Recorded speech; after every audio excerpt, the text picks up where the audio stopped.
Et lorsqu'ils arrivent aux mains ici, qu'est-ce qu'ils font? Ils font comme cela. Ils passent leurs mains ainsi, d'accord? Et ils se contentent de laver donc le bras. Et ça, c'est une erreur. Les ablutions sont invalides et la prière est invalide. Je ne rentre pas dans les détails. Est-ce que vraiment elle est invalide si la personne était dans l'ignorance ou pas? À quel moment on peut dire qu'elle est invalide ou pas? Mais la règle générale, c'est que c'est invalide. D'accord? Donc ici, il faut bien comprendre. Allah, il nous dit lavez vos mains. Donc quand j'ai fini mon visage, donc bien sûr, je passe les membres, hein, les détails sur les membres. Hein, mais je parle de ce membre-là. J'arrive, je dois laver mes mains. Avec at-takhlil bayna al-asabi' pour bien être sûr que l'eau parvienne entre les doigts. D'accord? Bien, je lave. Et ensuite, je remonte. Et ila al-marafiq, cela inclut les coudes. D'accord? C'est ma'a, d'après les hadiths authentiques. Donc, je lave bien le coude aussi. Et j'accompagne avec une légère friction. Quand le membre a été lavé complètement, je peux dire que j'ai lavé le membre. Je réitère 2 fois, 3 fois, c'est pas obligatoire. Mais une fois et le faire parfaitement, c'est obligatoire. D'accord? Donc, faites pas l'erreur à commencer ici et ne pas laver les mains. Et il faut savoir qu'il ne faut pas qu'il y ait d'obstacle, comme vous le savez, entre l'eau et le membre qui doit être lavé. Comme par exemple, certaines femmes ont du vernis à ongles. S'ils font les ablutions alors qu'il y a un obstacle qui s'interpose entre l'eau et la peau ou l'ongle, les ablutions ne sont pas valides.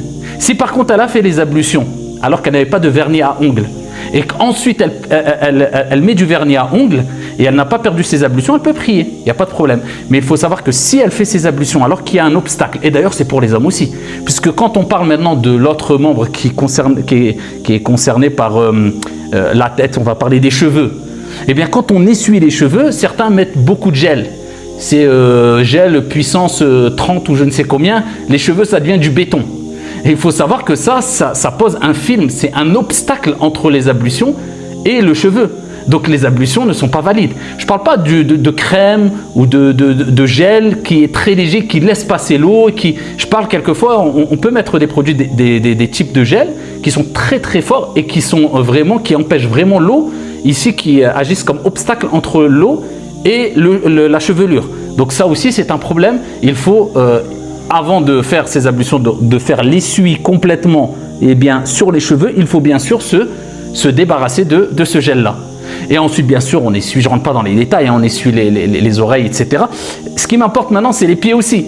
Les pieds, ce membre qui est obligatoire mentionné dans le verset coranique où Allah parle des 4 membres qu'on a cités, donc le visage. Donc à l'intérieur du visage, il y a le nez, la bouche, je ne rentre pas dans les détails. Donc il parle des mains, on lave bien les mains, d'accord, jusqu'au coude. Il parle donc d'essuyer les cheveux, donc on essuie bien, on s'assure qu'il n'y a pas d'obstacle, d'accord, un aller et un retour, d'accord, il n'y a pas ijma' sur la question du retour, mais il faut s'assurer au moins que les mains sont humides et qu'on essuie bien, d'accord, en commençant ici au début des cheveux et qu'on va jusqu'à derrière la chevelure et qu'on revienne pour les hommes et pour les femmes, mais ce qui est le plus important, c'est l'aller, d'accord.